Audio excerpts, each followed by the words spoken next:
Rồi, xin chào tất cả anh em nha, xin luôn em một cái cảm thị mới với anh em.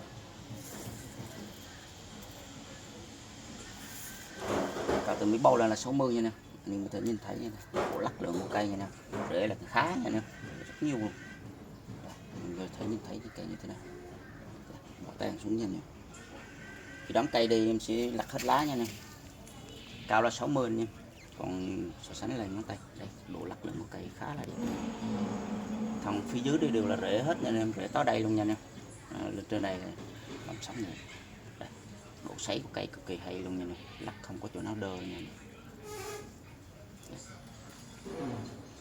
Cây rất đẹp luôn. Đây, anh em có thể nhìn thấy như thế này, độ lắc của cây là không có chỗ nào đơ luôn nha. Wow.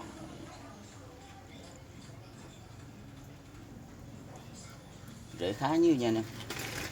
Rồi, cảm ơn em đã xem bài và ủng hộ.